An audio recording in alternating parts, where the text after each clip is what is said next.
Welcome back to another episode of Mighty Brad's podcast, guys. If you enjoy this conversation, leave a comment down below letting us know what you think. And if you enjoyed the conversation, hit the subscribe button. You get to hear more conversations just like this. Tracy, welcome to the show. How you doing? I'm doing well, man. Thanks for being here.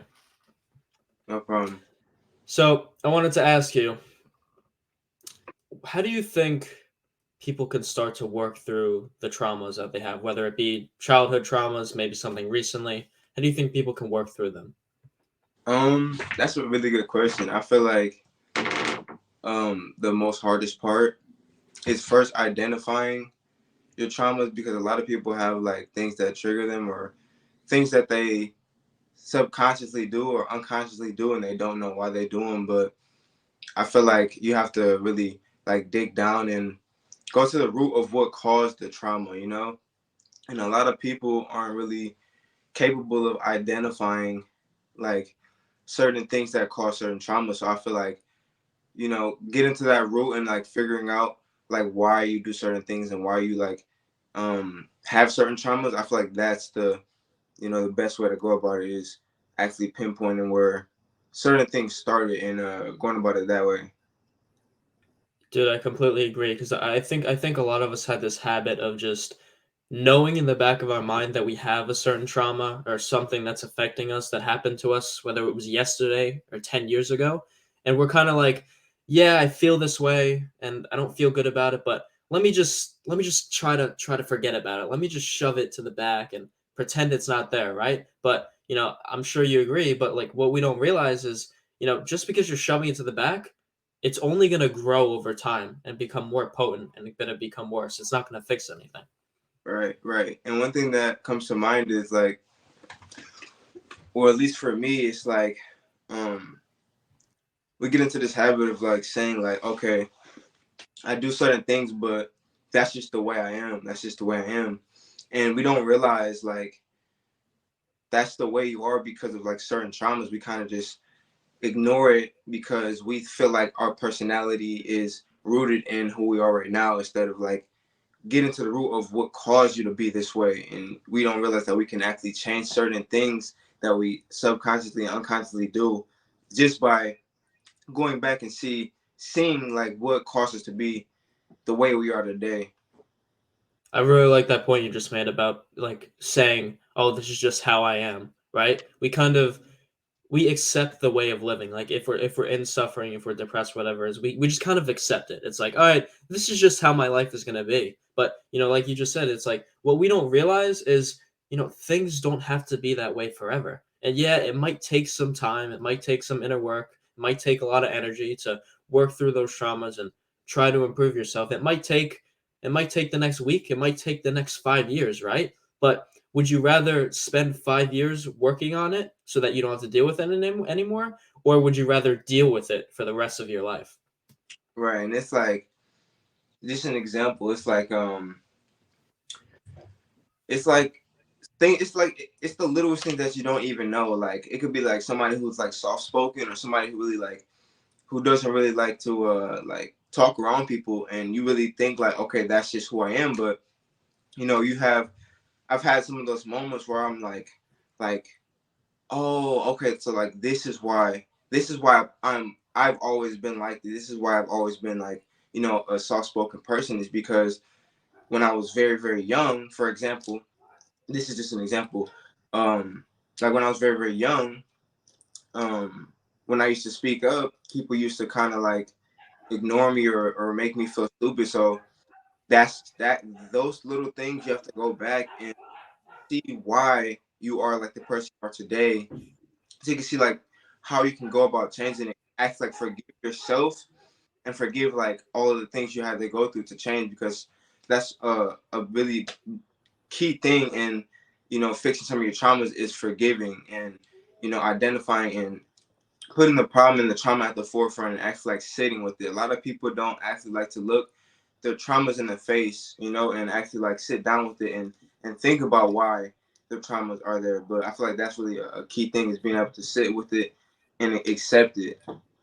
That's a huge key. Forgiveness of, the other people who've done you wrong and whatever the situation was, and also forgiving yourself because ultimately you're not going to get anywhere if you're always going to look back at that past situation and always be angry about it whenever it comes to your mind or whenever somebody else references it.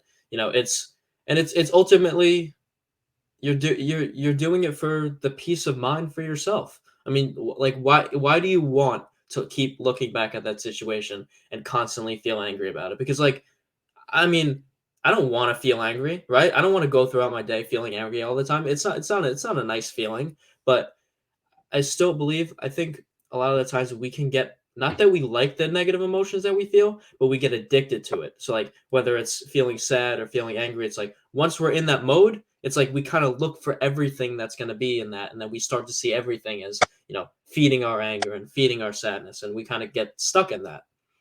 Yeah, emotions are addictive, bro. They're actually they're chemical like pulses or I was reading about it in a book called Becoming Supernatural by Joe Dispenza, but he actually like breaks that down and like he made me realize like emotions can be like addictive and it gives you kind of this leverage or um like knowing this because you know what your future is going to be. You feel more comfortable. You can reassure yourself. You can if you're mad, you can look for things to make you more mad, and then that thing will make you remember something. And it's like a cycle that kind of keeps you comfortable. You're mad, but you feel more comfortable because you know and you can predict what your moods are going to be every day. Right. And then we notice that, if you take the time to analyze how you're feeling every day, you start to notice, I feel like I'm having very similar thoughts every day. I'm always feeling this way. And then that then gives you the opportunity to then look at it from a perspective and see, okay, what can I do in my life to change the way I feel at this time of the day and change the way I feel. And maybe the reason I feel this way is because of this bad habit that I have in my life, and maybe I should work to change that and replace it with a better one. Because it's and then those negative habits can be addicting as well. It's like, if a habit such as scrolling on social media, right? It's a you might not after an hour goes by, you're like, damn, I wish I didn't do that. But in the moment, like you were addicted to doing it, and it was giving you the dopamine, so you just kept doing it. Yeah, fact. Yeah, dopamine, bro.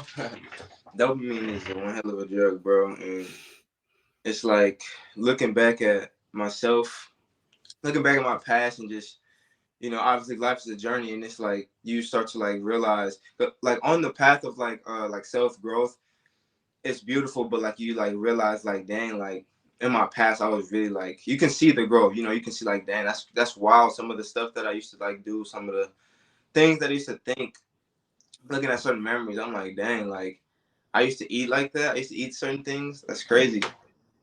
And and and and it's also a beautiful thing to be able to look back and look at all the progress you made. And it's a huge thing to think that, like, I like you just said, I used to be completely different, but I made this progress. Yeah, facts, bro.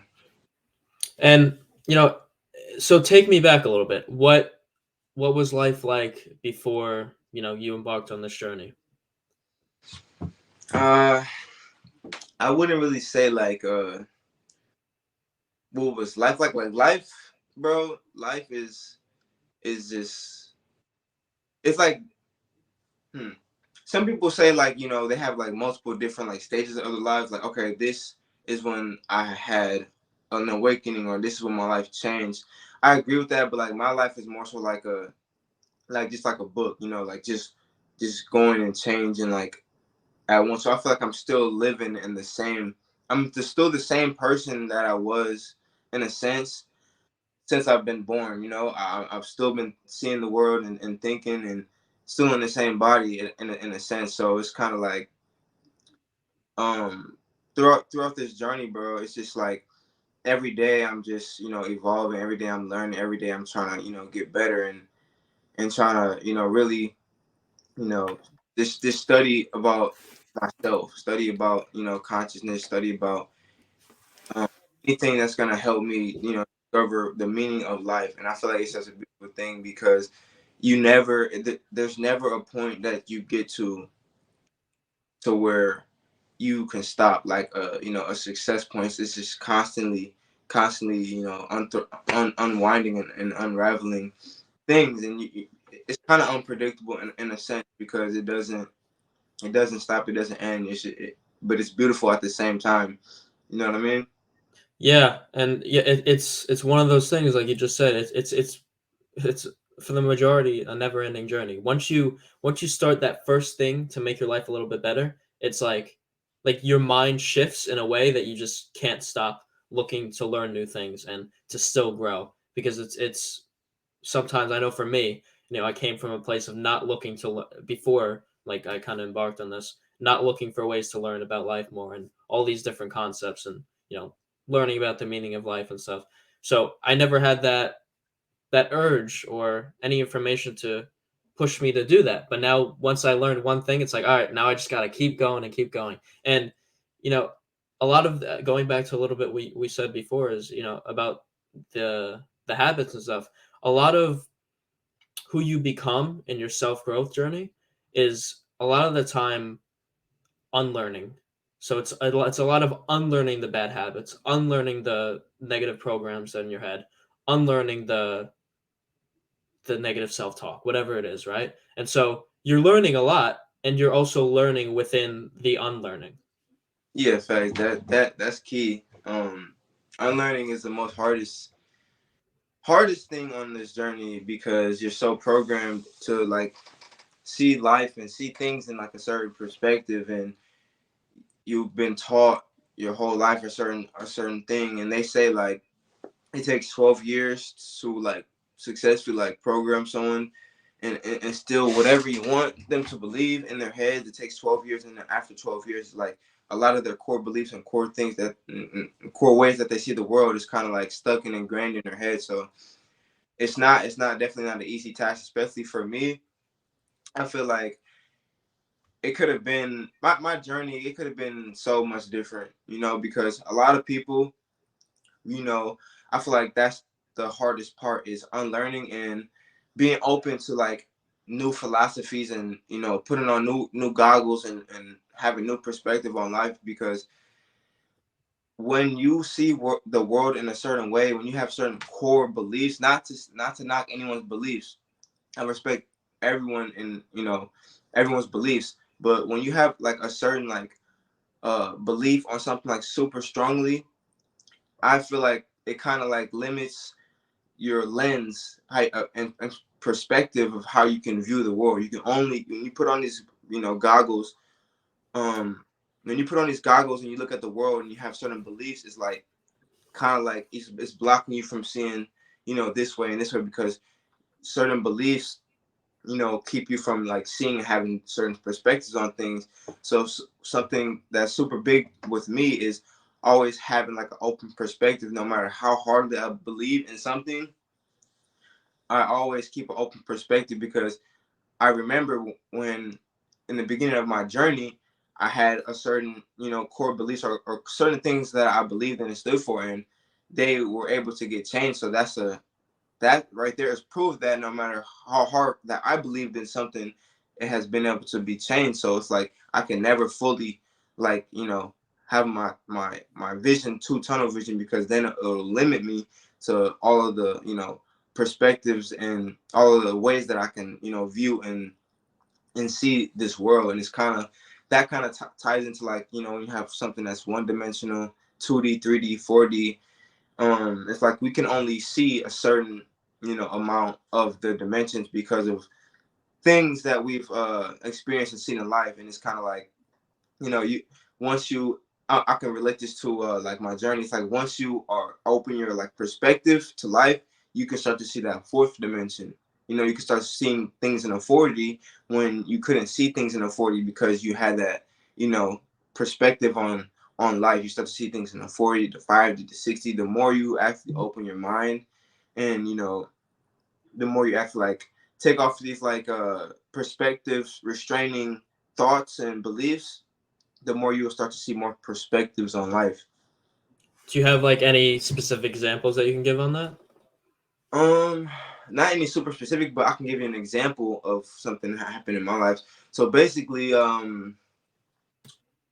I don't want to get too deep into like religion, but and I feel like a lot of people can relate to this. So growing up, like obviously, I come from like a Christian family, and uh, obviously when you have kids, they don't really have full capacity to like choose, I guess, what religion that they want to believe in and what things that what core values and things that they want to I guess follow. So you kind of really just do what your parents do. So growing up, I was Christian, I guess you can say, and I really didn't question. I really didn't question a lot of things because we look at our parents as kind of like superheroes. That like they know everything, obviously, or at least in my perspective. So I really didn't question it. But the older that I got, I started to like really like look into like different things, and it was like kind of a scary thing for me because I had this lens on my eyes. I couldn't really like, I couldn't really like get. I didn't want to get out of the box because growing up, I was told like certain things. Religion is based on like, I can say religion is based on kind of like fear a little bit because they tell you like you do this, you do this. If you don't do this, then this will happen. Or if you don't believe in this person, this will happen. Certain things. So it kind of like puts you in like this fearful state. So I feel like me being able to take those like goggles off and like actually like look into different religions because I study all religions. Look into different religions. Look into spiritual practices.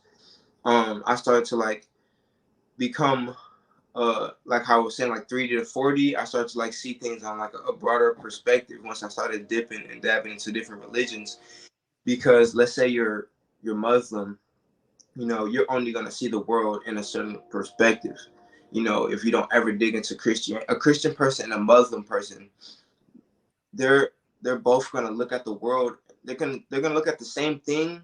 They're gonna be in the same world, but they're gonna look at things in different lenses. So they're gonna actually see and think different things about different, ideas and different things. So once I started dibbling and dabbling to like other religions, other spiritual practices, my lens on things and how I see things and how I like react to things in my daily life just honestly changed because I'm thinking of everything and not just one perspective, not just in a Christian man's perspective, not just in a Muslim person's perspective.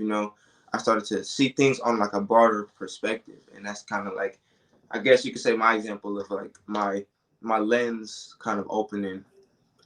Yeah, I feel you. That's a beautiful thing. That's what I try to do. I try to study different religions and different philosophies, and I have stuff that I resonate with more than maybe some other ideas. But I'm always trying to keep an open mind in the sense of I'm not gonna, and I don't want to say believing something wholeheartedly is bad. I don't want to say that at all. But I try to, in terms of like these religious and philosophies, I try to look at things from different perspectives, like you do, and I see this and I really resonate with this, but reincarnation is also, that's really interesting too. Oh, this is also really interesting. So I kind of, like you just said, dibble and dabble in like all these different ideas and just think about it all together, right? And maybe one day I will decide that okay, this is what I believe happens when I die or whatever it is, right? But Right, I'm at that place right now.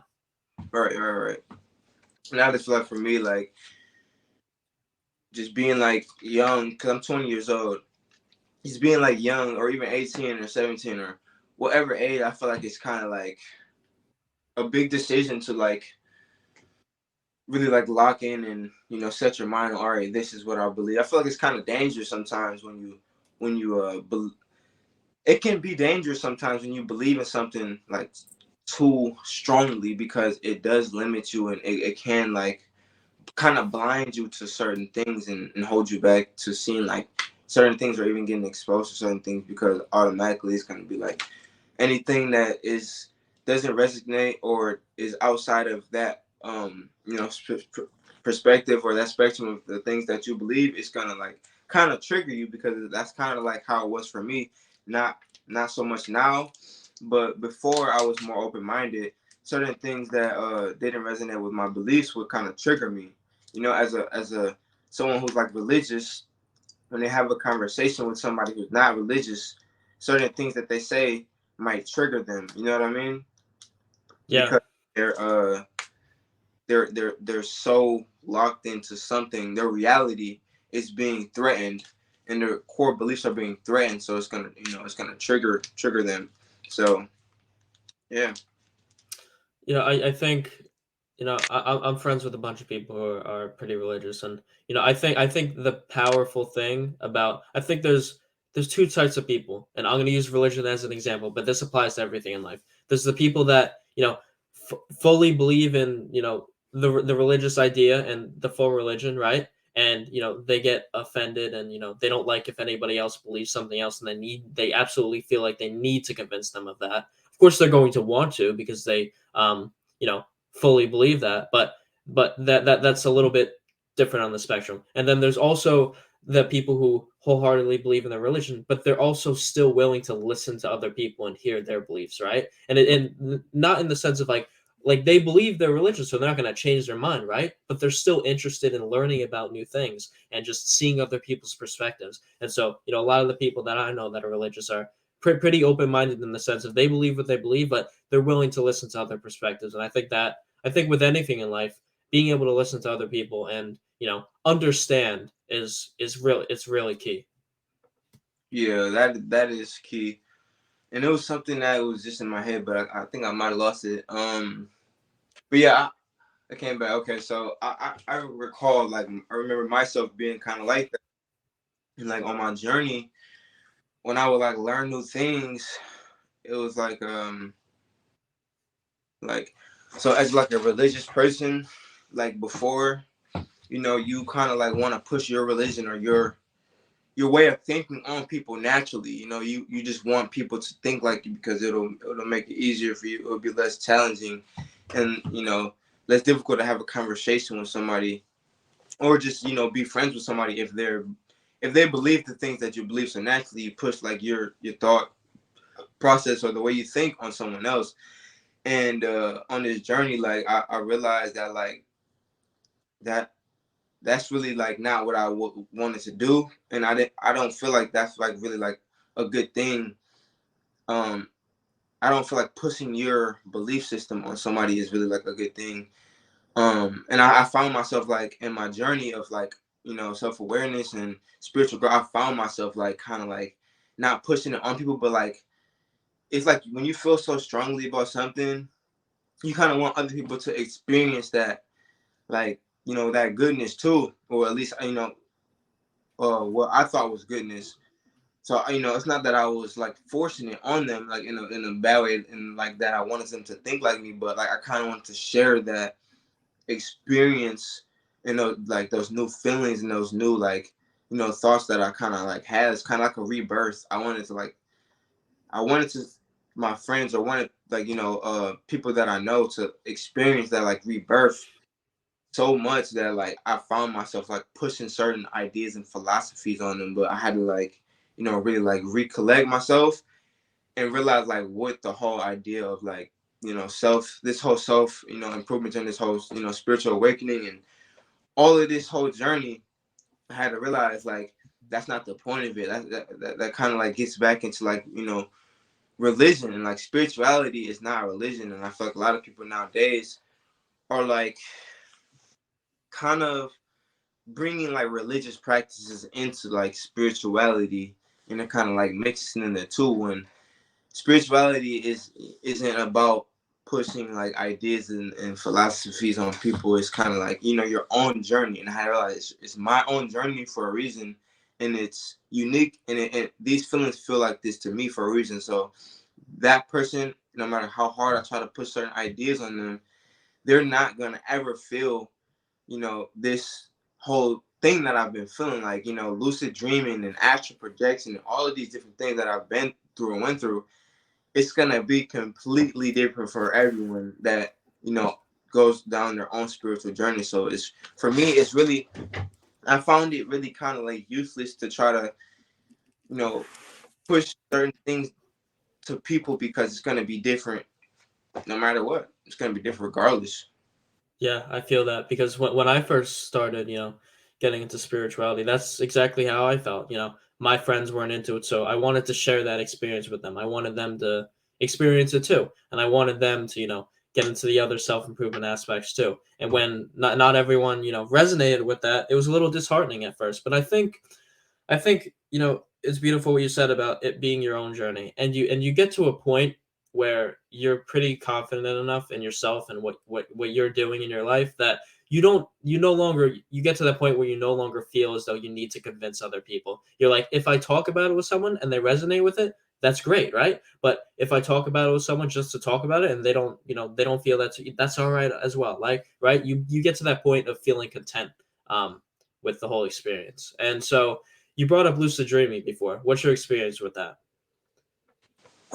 So lucid dreaming, bro, is really hard. Like it does not happen a lot, or at least for me or and people that I've talked to. But astral projection too. But we'll stick to lucid dreaming right now. So like lucid dreaming is basically like when you're in your dream and you know you're in the dream, right? Isn't that like lucid dreaming?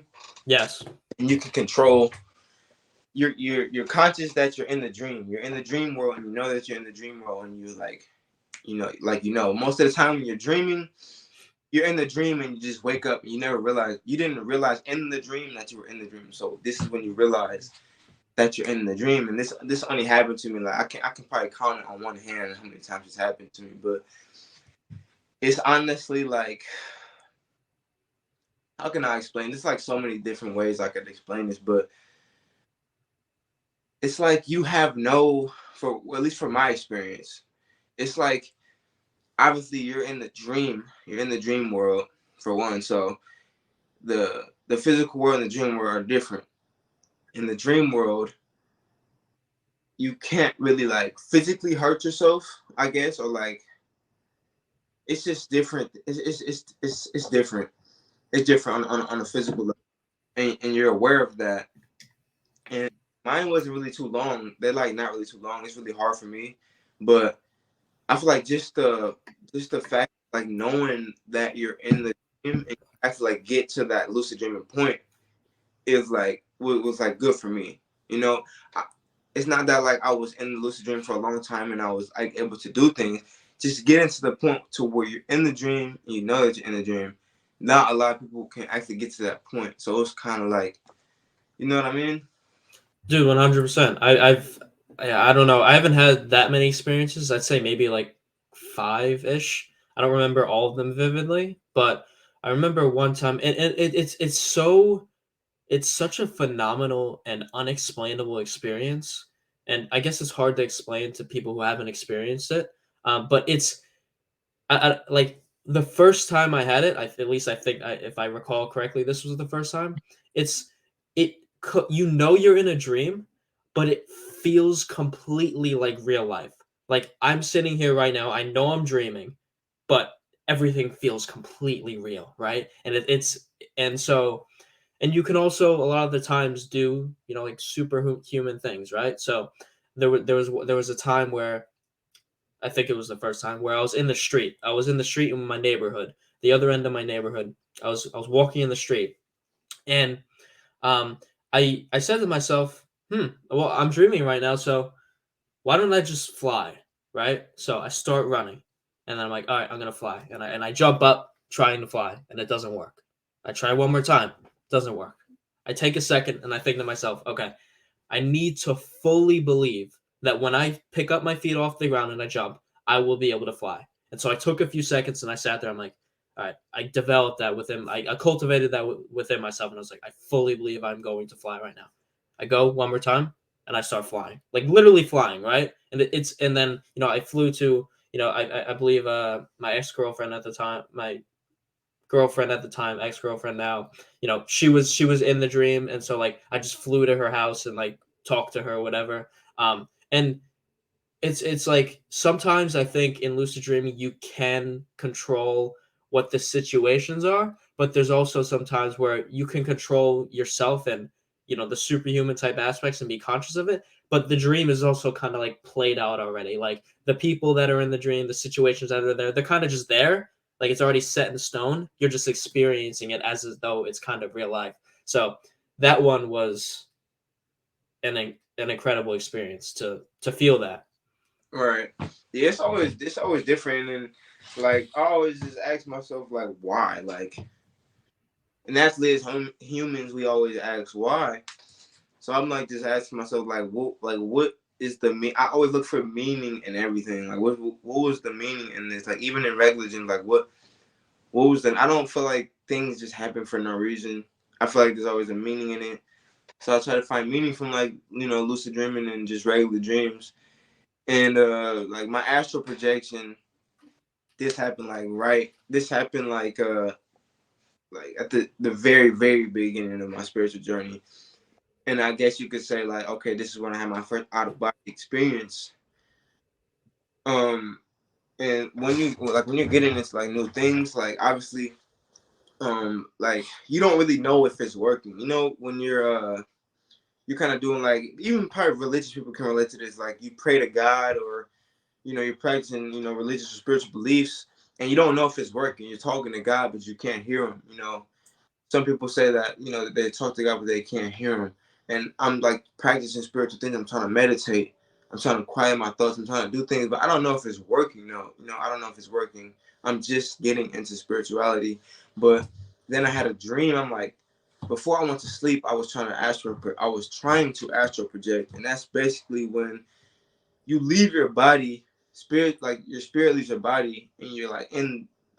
So for example, I'm sleeping and like my spirit like comes out of my body, and then I'm in the room and I'm looking back at myself still asleep. So I'm like astral projecting. I'm out of my physical body. So basically that night I was trying to astral project. This is like in the beginning of my spiritual journey. I don't really know like where I'm headed with it. I'm just trying to like get into it. So I had this astral projection and I came out of my body in my bed and I looked at myself. And I'm like, oh my God, this is crazy. Like, this is crazy.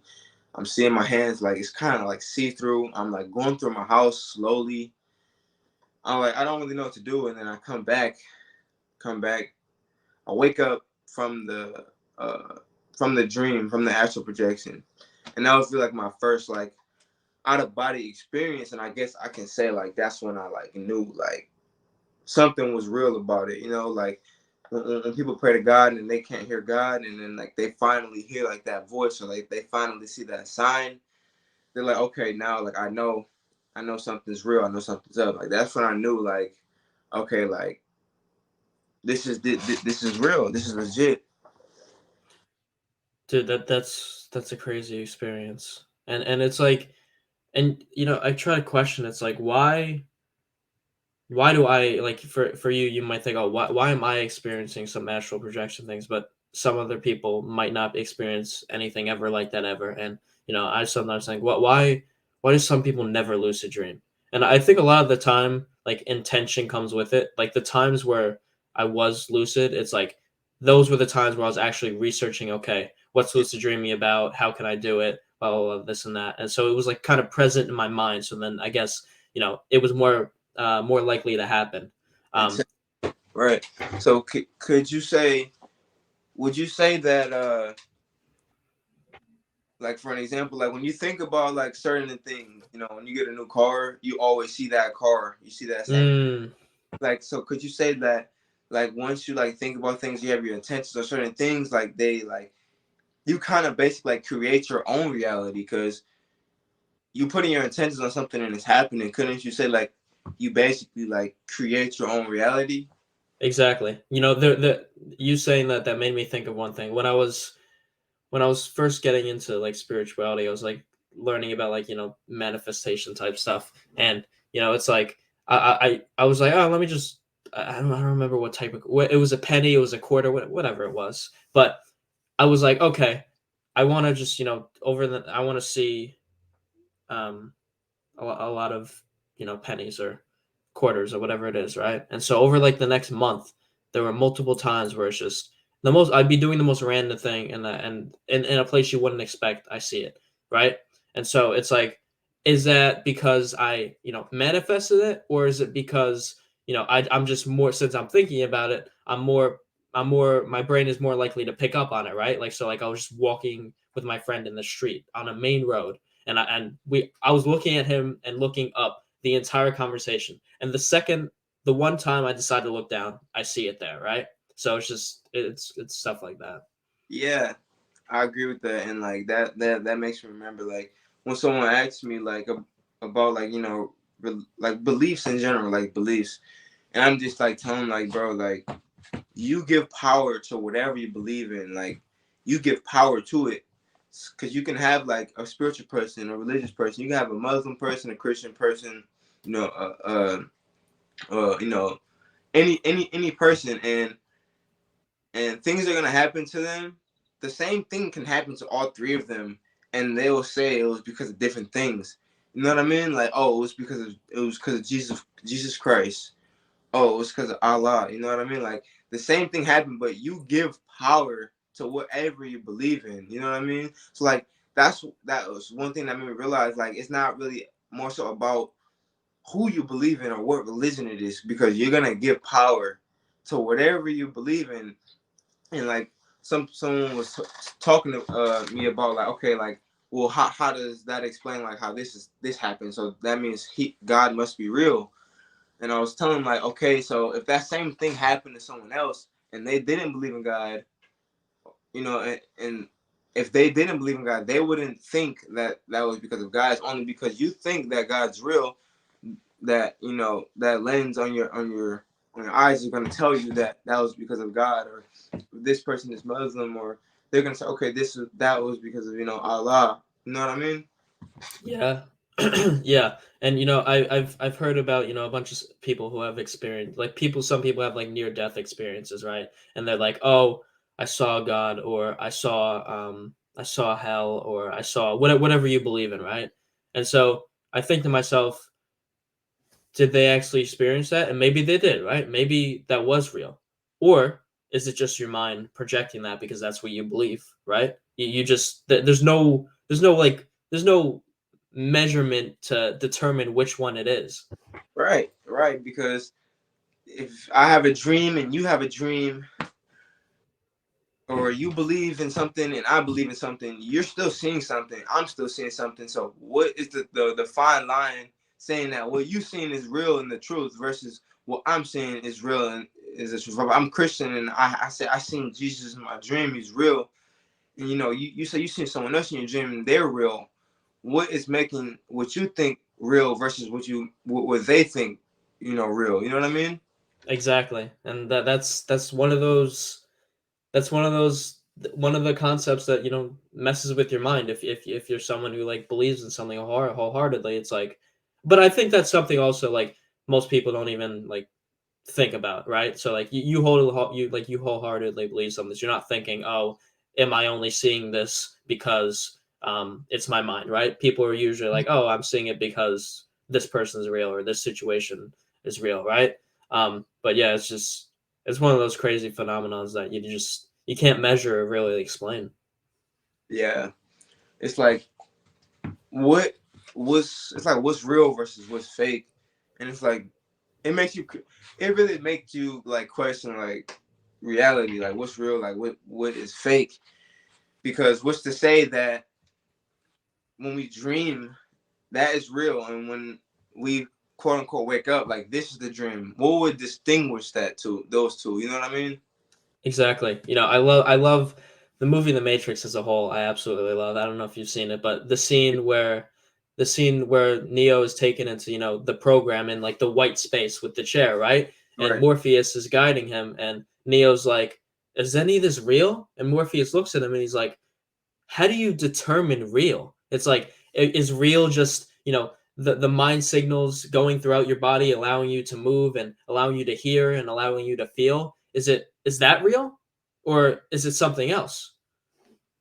Right. It's It's like, like how do you determine real? It's like, sometimes I might, sometimes I'll be out at night, right? And I'll just look up at the sky and I'll have this feeling just like, I feel like life is kind of, it just feels like a simulation right now, right? Who's to say, and I feel as though life isn't real, but who's to say what is real and what isn't? Our only perception of quote unquote real is what we feel, is what we can perceive. So if there's something else that is the truth and that's real out there, it's like we most of us can't even perceive what that is if it's something different. Right. What if like someone had like what if someone trained themselves to believe that because we can decide what we believe is real and what is not. Even if, for example, if you believe, let's say that you don't believe something is real. If you see a pig flying in the sky right now, some people will look at that pig and say, "No, that's not real." Like they will actually believe that that's not real because they don't really believe that that's real. And someone else, they could be like, "Oh no, that's a real pig." You know, that's like that. Like they what they believe is real, and someone else doesn't believe is real. So they are deciding, you know, what is real and what's not. So it's like, what's this? Like, what is to say? Like, what is really real and what is really quote unquote fake? And it's like, dang, like, what if someone decided, like, okay, like this physical world was fake in their mind, and when they go to the dream world, that is real to them. You know what I mean? Or the spirit realm, that's real, and this is fake. It's like it's just kind of one of those things that like really makes you think, and like that word itself, real and fake. Like I don't. That's like a 3-dimensional word. You know what I mean? Right. Yeah. And one of them can't exist without the other. And I think about having brought up dreams. I think this dream that I had last night that I remember, is that like a fully separate reality that exists in a different universe, and I was just experiencing when I was asleep, and then every single dream I have is a separate reality, and then I just happen to wake up in this one every day. And but who's to say that when you wake up every day things aren't just a little bit different? What if you wake every time you wake up you're in a universe that is so similar, but there's just little changes that you might not pick up on? You know what I mean? Yeah, yeah, that is crazy, bro. That's why I like philosophy so much because it makes you think and it makes you like question like everything. You know what I mean? It makes you question everything, and it can kind of like it can get deep. Like I never heard of that term, like the rabbit hole. You know, like it just gets Mm. deep and deep and deep. Like, and it's like when some people wake up, quote unquote, wake up, like it's like there's a good side and there's a bad side because like for me it's fun to like obviously like think of like all like possibilities and perspectives and things like that, but for some people like they have like a dark awakening, like like they like realize like okay, like nothing really matters, like nothing really matters, like we're all gonna die, like it's just like a like a negative like mental thing, Mm. which is true, we all are gonna die, like nothing really like truly matters in a sense, but it's like all about how you choose to go about it. You know what I mean? Because I know some people who have like dark awakenings, and like they like not to sound judgmental, but like they just really like don't really care about like the 3-dimensional life no more. Like they don't really care about their physical life no more because they feel like nothing really matters. Yeah, and there's also that perspective, oh, nothing matters, like, it's whatever, right? And then there's also the perspective of, oh, nothing matters, like, all right, I could like live my life the way I want to, and like it'll be all right, right? There's those two sides to that coin, right? And I saw it was a movie scene. I don't remember what it was from, but the guy was saying, he's like, the gods envy us because we're mortal and they're not. So everything that we experience and everything we do is meaningful because we only have a finite time here. We're not alive for eternity. So it's like, all right, I experienced this. It's like, whatever. Like, I'm going to experience it a billion more times. So the fact that we are mortal and, we might only experience this one experience one time with this person, it's like, that makes it all the more meaningful. And so when you look at back at your memories, you're like, damn, I remember when that happened. That was amazing. And it's not like, oh, it's not really meaningful because I'm going to experience it a billion times over anyway, right? Yeah, I heard that, bro, and that I think I heard that on TikTok. I don't know the movie, but I heard that on TikTok literally the other day. And like I see a lot of different TikToks, but like when I heard that one really made me like sit down for a minute and like really like think like that is a crazy perspective. Like that is actually like a crazy perspective. And I'm gonna say it again, like you said, like the gods envy us because we are mortal and we only have a certain time to live, and they are gonna live forever. So everything down here just seems more beautiful and more, I guess you can say like uh everything just seems more um like better, because we know like we cherish things more, and maybe like they don't cherish things as much. They don't, or they can, but it's really no point because it's gonna be infinite, infinite, infinite. And that reminds me of like a certain time when like I went into like a different like I went into like a different realm, and I can say like I can really honestly say like instead of saying realm, like state of thinking, like a state of consciousness where like in my mind, I already made up that I was gonna be there forever. Like I thought that I was like, okay, I'm gonna be here forever. And it kind of reminded me, like when I seen that quote, or when I seen that clip on TikTok, it literally made me think of that. I'm like, damn, like that's how I was feeling when I like entered this mental state before. I'm like, okay, like I'm gonna be here forever. And it's like, damn, like things were like less exciting because you knew you were gonna be here forever. It's like when you're in prison, like life in prison. Like you're gonna be here for the rest of your life, so you have nothing to look forward to. You have nothing to look forward to. I'm like, wow, like that's crazy. That is actually crazy. Yeah, I think about stuff like that, and it's like, the way everything in life works. It's like we decide for each other in a sense of what happens to us, and in terms of like things like prison and things like people, you know murders and people killing other people. Like you decided to end somebody's life maybe 50 years earlier than it would have if you didn't do that to them, or that experience didn't happen, right? Like maybe someone was robbing someone's house, and they had no problem with killing someone, so they're like, all right, this guy's in my way, and they woke up, so let me just kill them and delete the evidence, right? And it's like you took, like, who, like, I don't feel as though, like, we don't have, like, we have the free will to do it, but we don't have the right to take somebody else's life away, you know what I mean? To Yeah, take that experience away from them. yeah, yeah, yeah.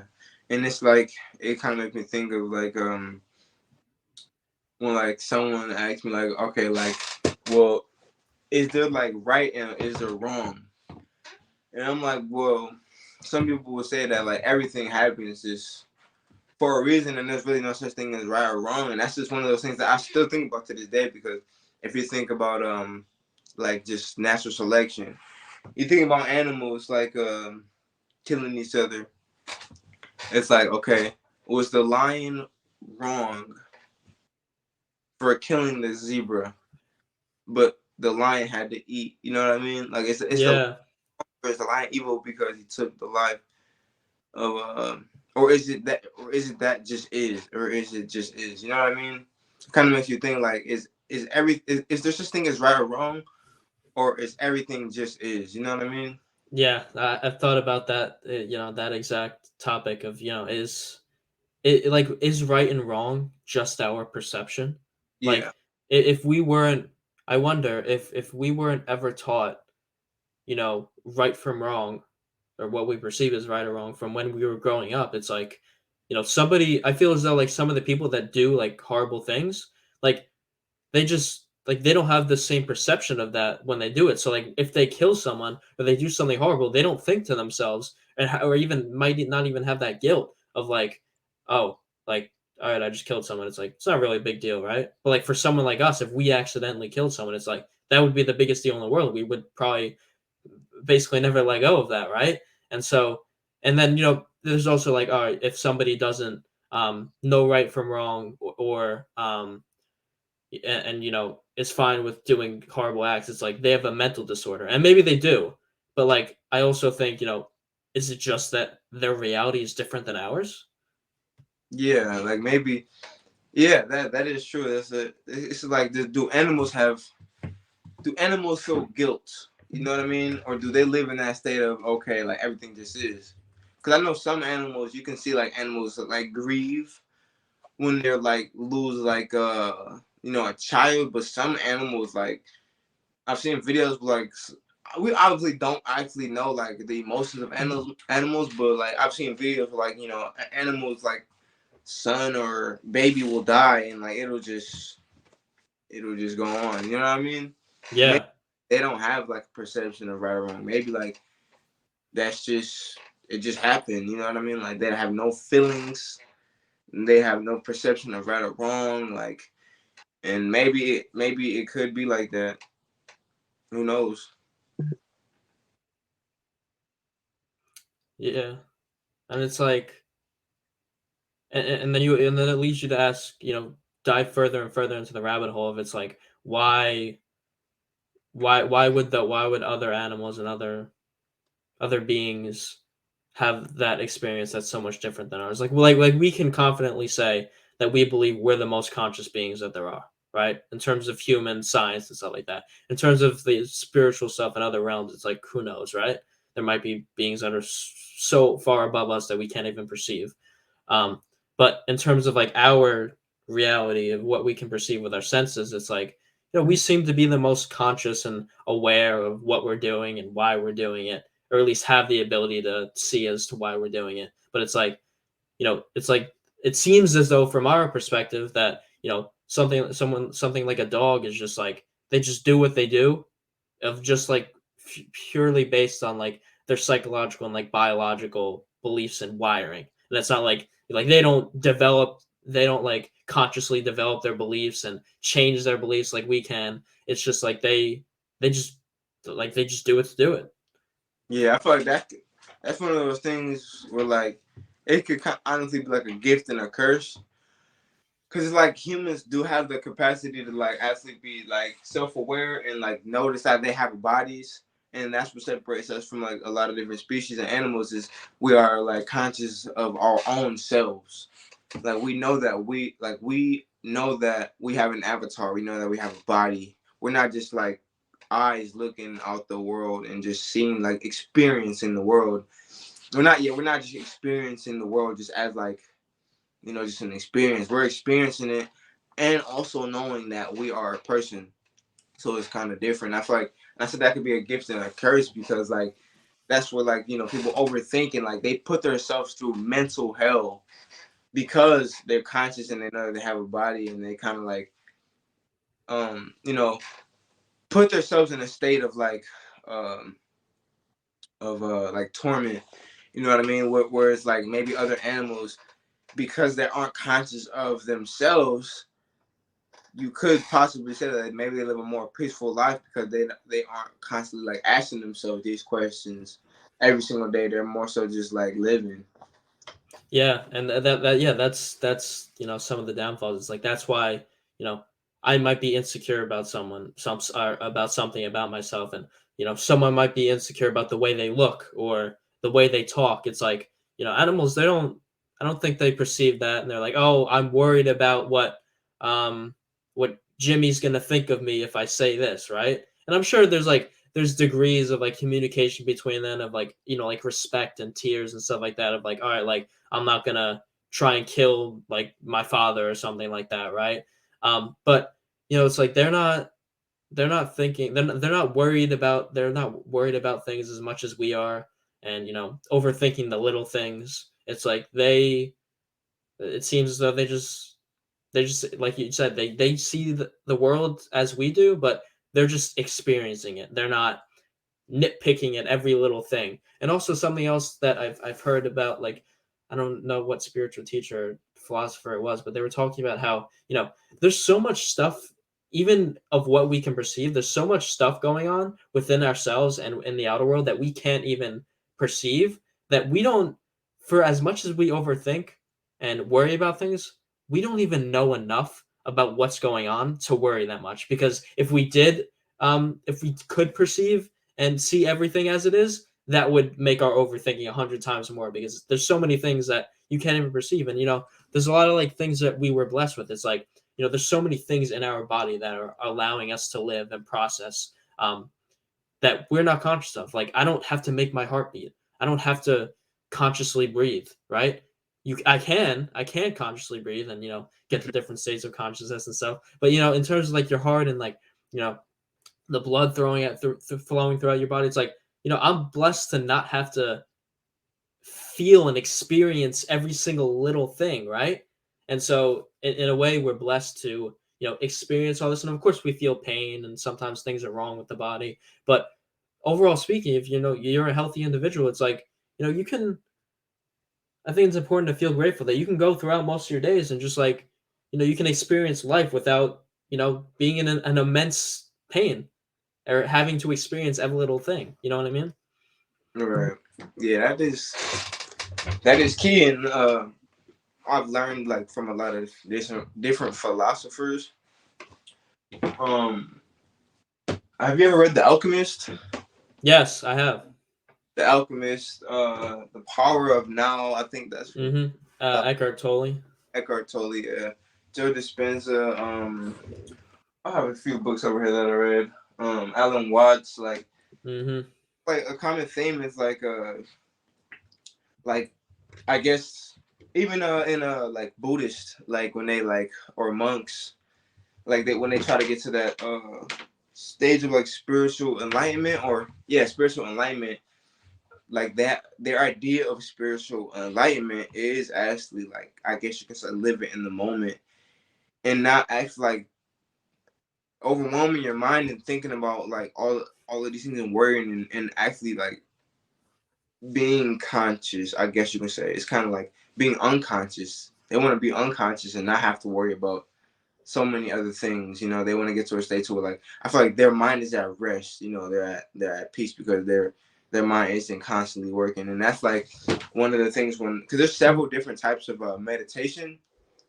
Because there's several different types of meditation, and one of the meditations that monks practice is like quieting your mind and actually like not being able to think at all about anything. And there's some meditations where you just do different things, but with monks they try to like quiet their mind completely and not think about anything, which I tried to do that a few times when meditating. And like from the split seconds, or a couple of seconds where I do reach that, like, not thinking about anything, like it feels like that's like one of the most best feelings I've ever felt in this world, is having my mind actually like rest and not actually think about anything. Like, top tier.